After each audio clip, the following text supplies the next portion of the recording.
It's a MEAG-produced Sturmgeschütz.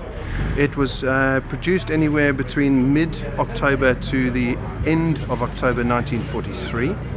This was the 825th, from memory, vehicle that they produced, which puts it in as the 75th vehicle of October. It was pulled out of the Black Sea. It was pulled out in 2002, and we managed to get hold of it about just before Poland actually went into the EU, before let's say the earliest entrants went into the EU. Thereafter, I think it was about 2003, from memory.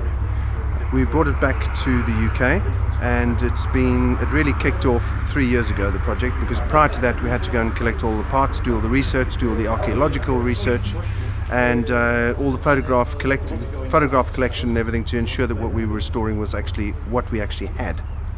And so we did that. So it's taken 3 years, and we've now finished. Are you ready to go, mate?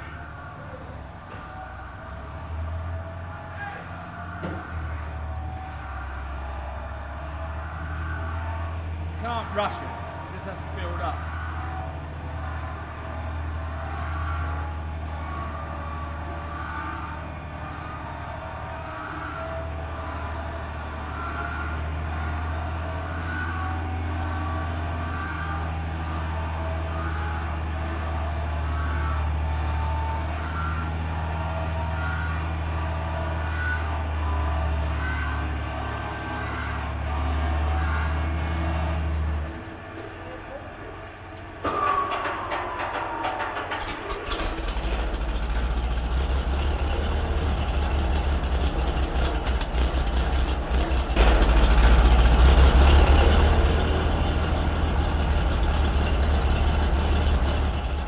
About 85% of the vehicle is original. We literally used anywhere between 4 to 5 Sturmgeschütz in order to produce the one that we've actually restored now.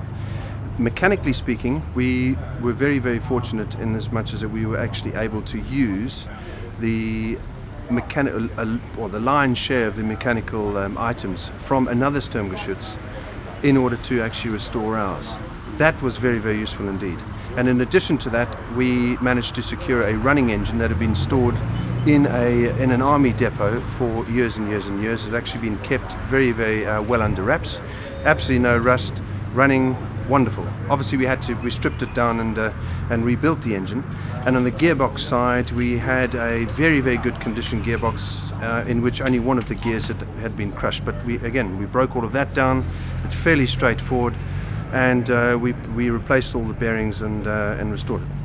That wasn't the most challenging item of or aspect rather, of the restoration was the research, because we only have 3 known MEAG survivors in the world. There are 26 or so surviving Sturmgeschütz, of which we studied 15 very intensively, but only 3 of those are actually MEAGs. The rest of them are all Alkets, and Alket was the primary producer, or let's say assembler, and MEAG was let's say a secondary producer.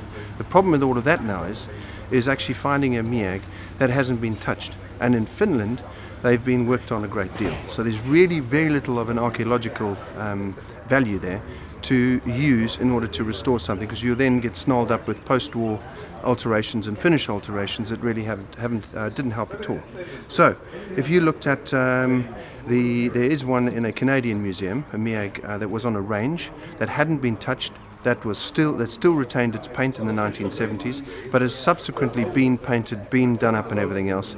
We've ignored the later, let's say, images of that, and we've actually focused in on the earlier images of that. And it's about 3 or 4 months before ours in terms of its assembly date. So we had that as a sort of as a starting card. And then Bovington, in the form of David Fletcher, has a series of wonderful original photographs which are actually taken of a TT, let's say a Shrivenham investigative, let's say, breakdown vehicle that was actually brought back from Europe to investigate, and that is any number of photographs of that from all different angles, and it's again a MEAG. So that was very, very useful indeed as well. And then there's one more survivor, which is actually in a place called Meppen in Germany, which you can't get access to because it's a German military base, but there's a huge amount of photographs existing on that vehicle.